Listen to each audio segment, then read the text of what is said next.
Welcome to the Beeson podcast, coming to you from Beeson Divinity School on the campus of Samford University. Now your host, Doug Sweeney.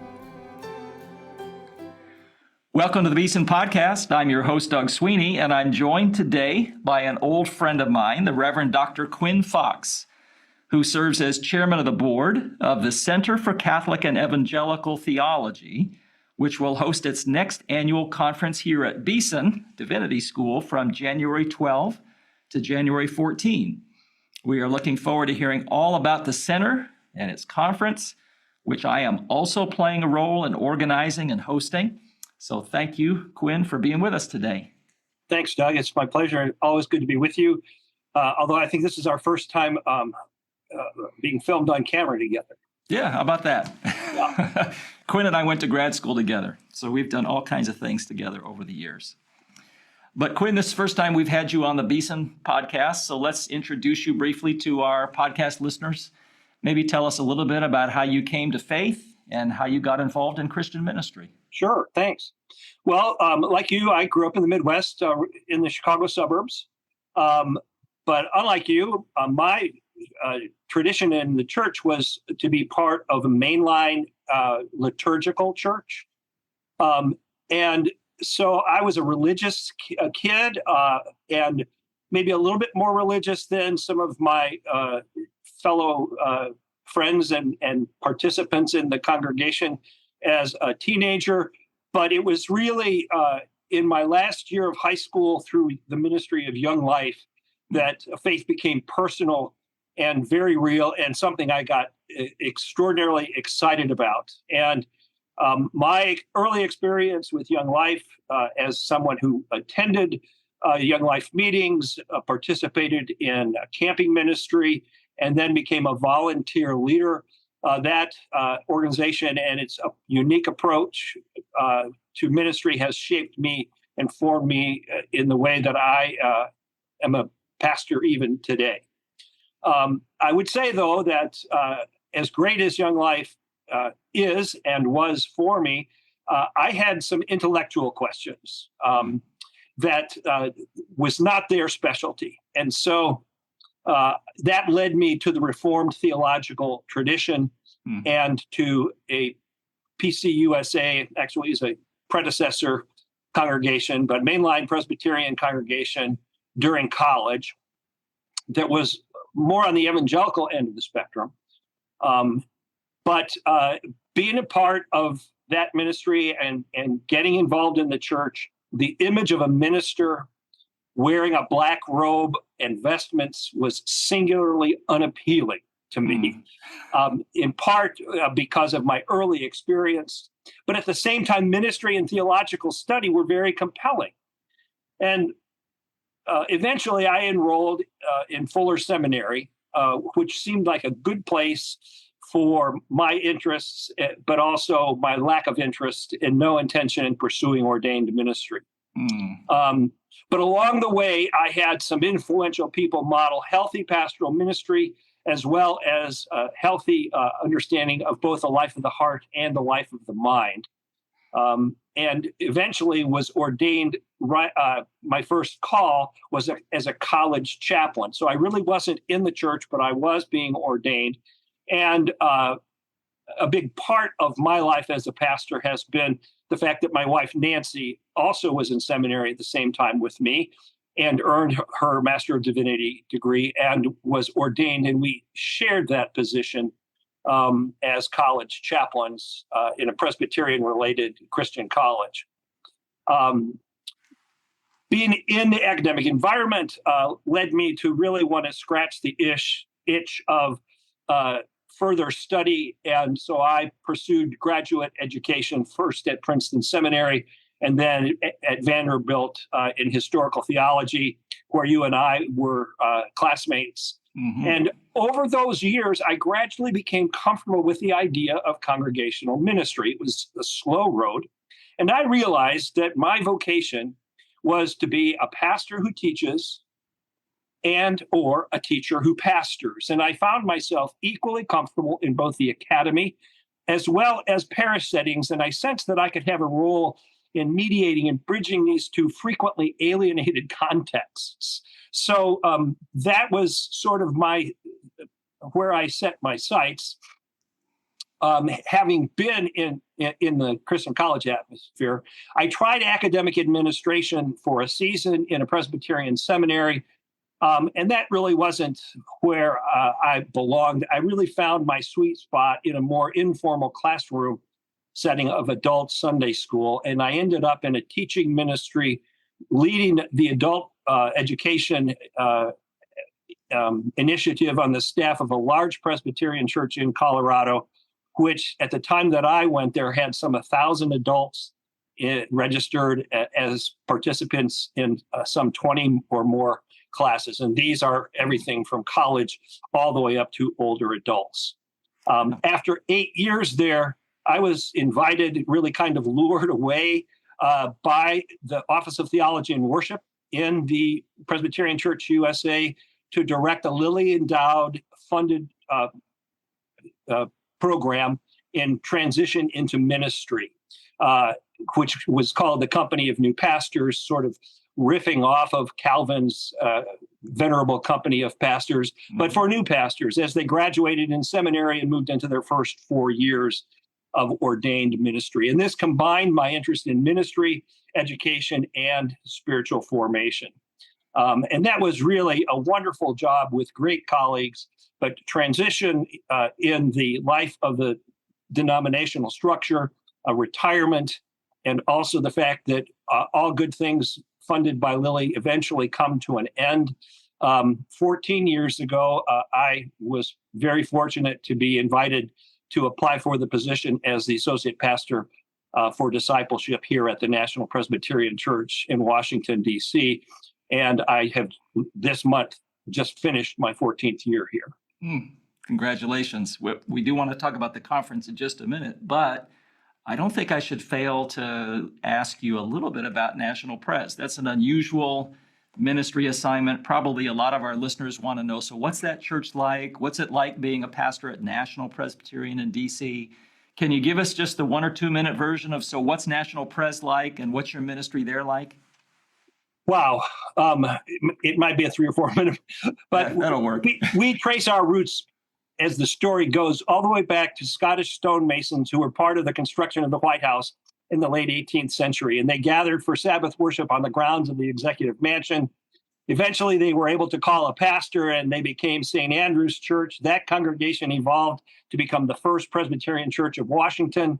And the building was located initially where the Rayburn Office Building, which houses the congressional representatives' offices, where that now stands. And so that congregation moved and then merged eventually with the Church of the Covenant, which was eventually designated as the national church of the denomination by act of the General Assembly. And this happened some 75 years ago. It remained Covenant Presbyterian Church, but over time it became landlocked, and in a very visionary move, a 13-acre campus in far northwest DC that had been a home for homeless children was purchased in the mid-1960s, and the name was changed when we moved here to our current location on Nebraska Avenue to be the National Presbyterian Church. The cornerstone was laid by Dwight Eisenhower, the president, who was baptized, having grown up in a non-sacramental tradition. He was baptized when he joined the Covenant Presbyterian Church. And over the years, many presidents, elected representatives, cabinet members, staff of our elected officials have been part of the life of our congregation, and many, many more who are part of government, either officially as, say, foreign service officers, or in some of the various connections between government and things like trade associations. There are incredible number of trade associations in Washington, D.C. There's even a trade association for trade associations. And so all of the concerns that are here, people, talk about life inside the Beltway as if it was just something really easy to fix. And all we need to do is elect somebody who will come in and shake things up, it's a lot more complex than I ever thought it would be. Over time, in the 55 years that we've been on this location, the culture has shifted away from a really predominant Christendom culture. And we have become more of a local congregation with strong discipleship and educational programs for children, youth, and adults, as well as a strong emphasis on local and global mission.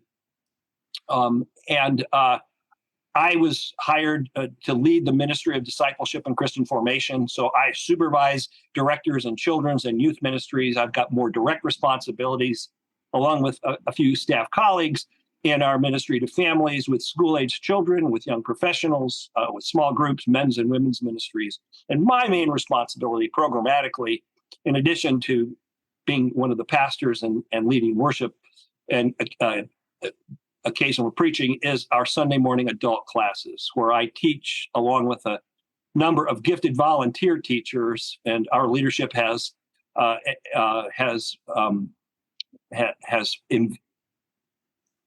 endorsed that and really made that a priority. Our pastoral leadership, our program ministry leadership, has historically been evangelical and more traditional theologically, despite how fraught that word has become in this country, even as our members are more diverse in their viewpoints and perspective. And so I tell people we're one of the few places where in Washington, D.C., where you can find traditional liturgical worship with a choir and a great organ, along with excellent Orthodox preaching and teaching. We also have a service with more contemporary music. Wouldn't want to leave them out, and that's becoming increasingly popular. It's an interesting time to be in Washington, D.C. Yeah, the political climate is challenging. I think it's always been challenging, but it just seems like it's more so now. But I'm pleased to say that our efforts to really keep Jesus Christ as the center of our ministry have really been remarkably successful. And our people want that, and they expect this orientation and emphasis. When I explain what we're about, I use this image, which I think is probably accurate, of the Australian sheep farming, where the climate is so arid that you just can't get enough pasture land for all the sheep to graze on, and to try to put a fence around all of it to keep them corralled would just be financially untenable. So instead, they spend their money digging deep wells with cool water at the center of the grazing land, and the sheep don't get too far away from that, and then you don't have to worry about setting up all the boundaries. So a centered set as opposed to a bounded set. And that's how I explain what we try to do, keeping Jesus Christ at the center, realizing that good people of faith will disagree on a variety of things, but that's not what our ministry is called to be about. That's not what people want and are looking for in our worship. And so it's been a privilege to be a part of participating in that and helping to shape and form that over for almost a decade and a half. Well, that sounds great to me. And thank you, Quinn, for your many years of faithful service there. That's wonderful. All right, we should shift gears now and talk a little bit about the center and the conference coming up here in January. For Beeson podcast listeners, we probably should say just a little bit at the outset here about what the center is. So let me ask the chairman of the board of the center, Dr. Fox, what is the Center for Catholic and Evangelical Theology?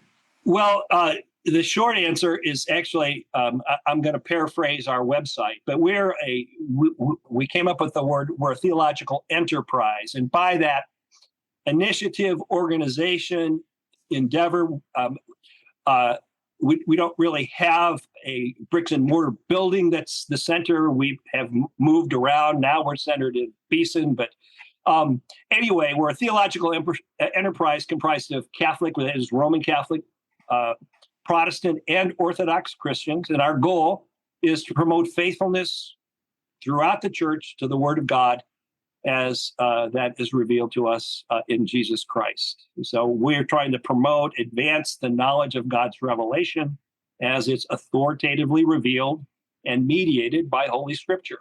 And it's a mouthful here, but normatively interpreted by the church's creedal and dogmatic tradition. Our shorthand is we are all about the great tradition theologically.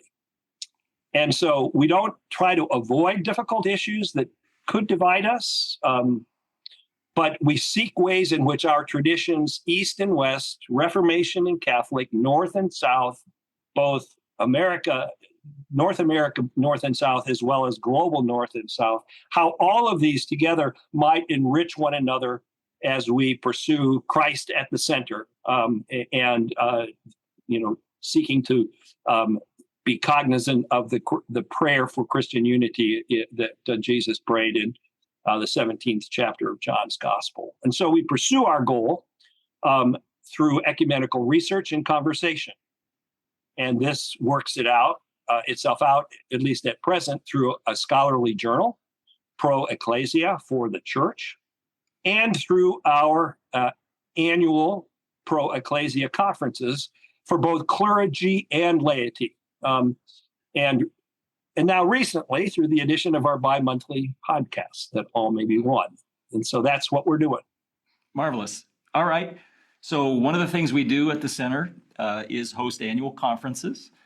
Quite recently, these annual conferences have been based here at Beeson Divinity School, where I play a role in organizing and hosting. Let's tell our listeners about the conference coming up this January. So what's its theme, and why should our listeners think about attending?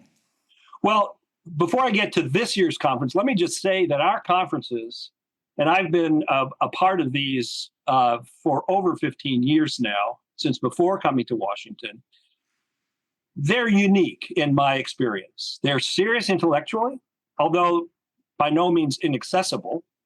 But at the same time, there's a pronounced element of liturgical structure to the time that we spend together. And so they're framed with services of evening prayer on Monday evening when we start, and then morning prayer on Tuesday and Wednesday, the two mornings that we have together. And then this year, we'll have a concluding worship service at midday that is especially focused on our theme.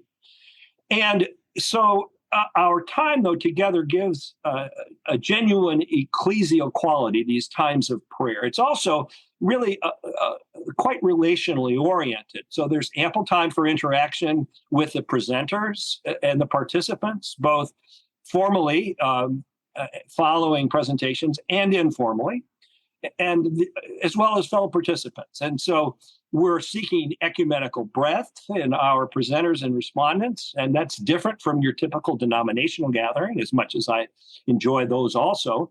And these are top flight scholars, but very much scholars for the church. And so they're doing sort of very focused theological reflection that benefits the life of the church.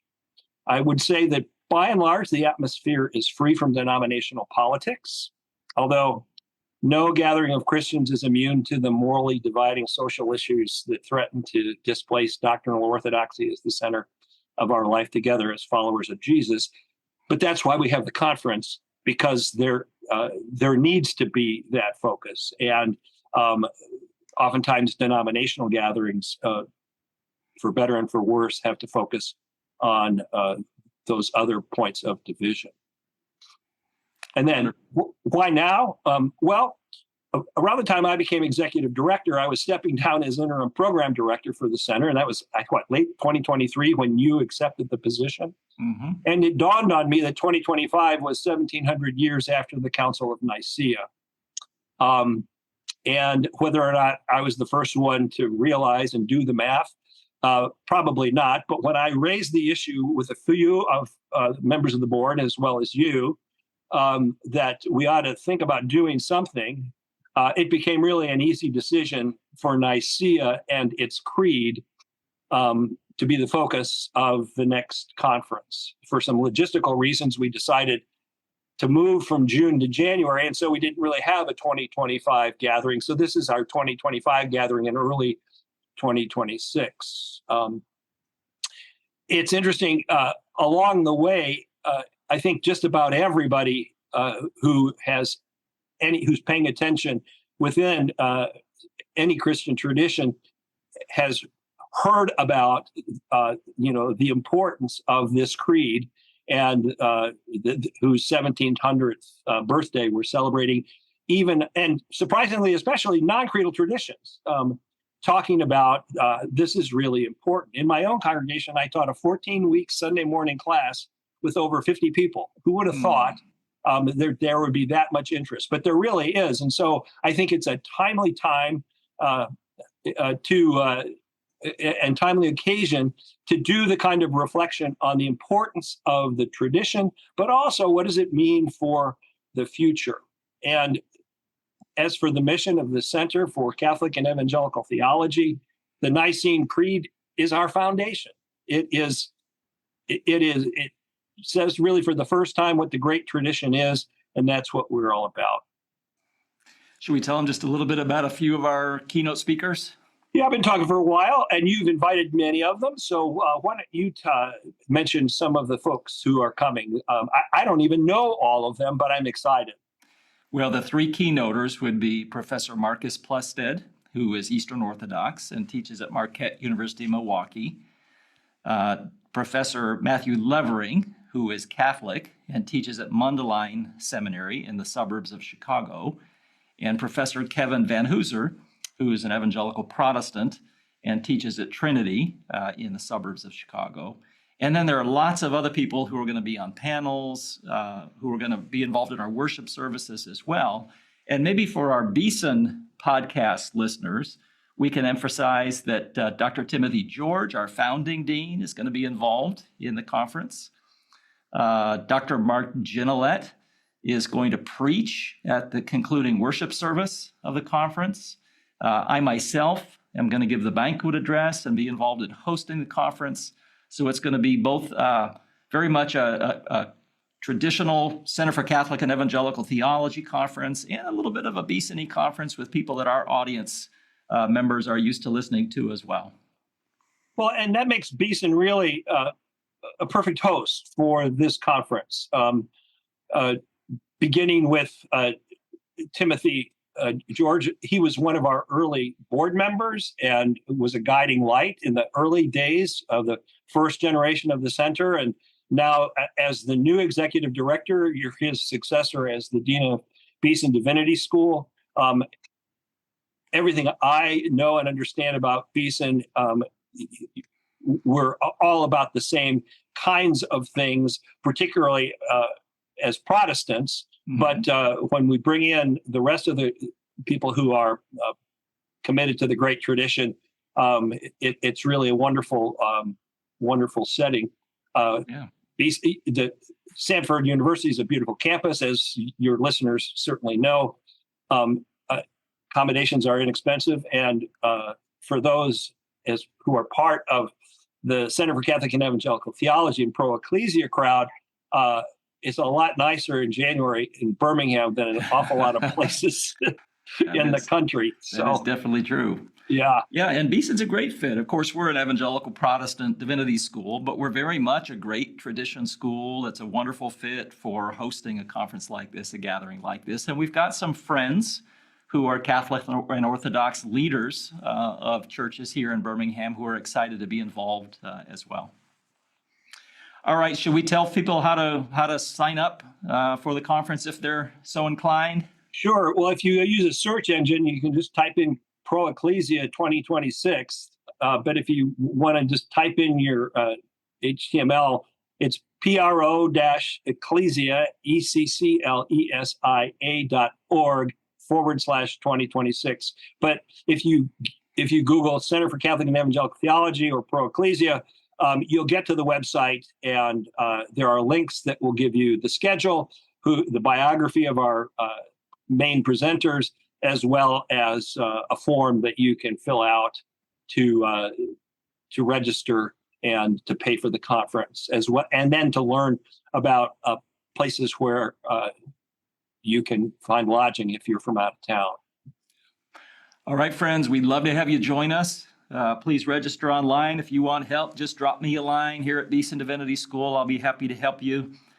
Please join us for our annual conference, January 12th to the 14th, on the legacy of the Nicene Creed.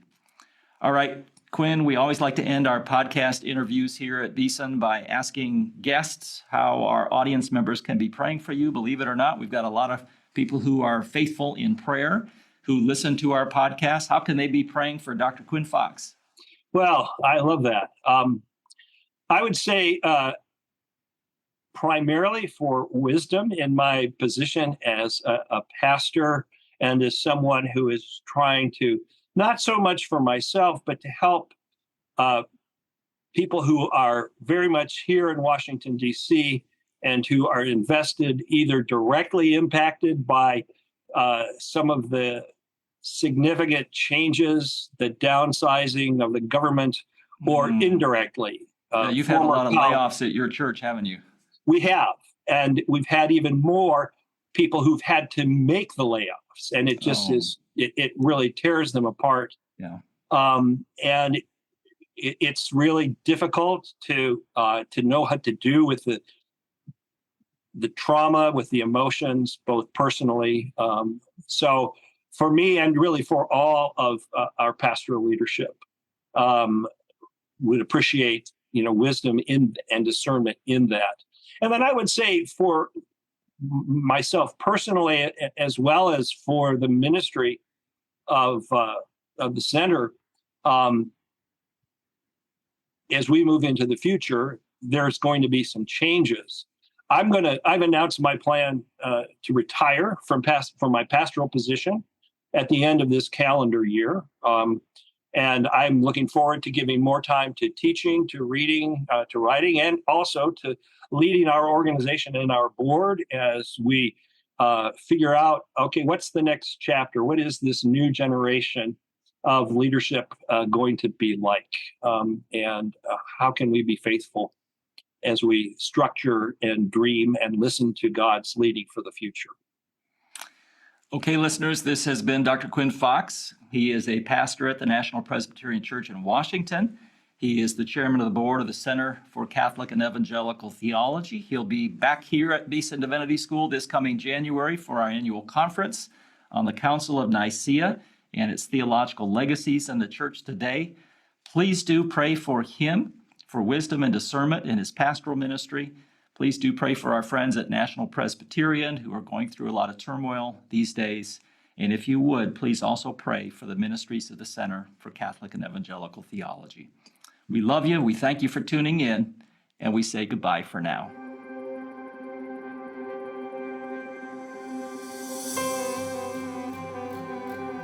You've been listening to the Beeson Podcast, coming to you from the campus of Samford University.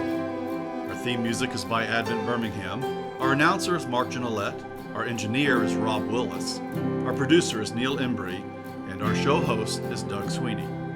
For more episodes and to subscribe, visit beesondivinity.com/podcast. You can also find the Beeson Podcast on iTunes, YouTube, and Spotify.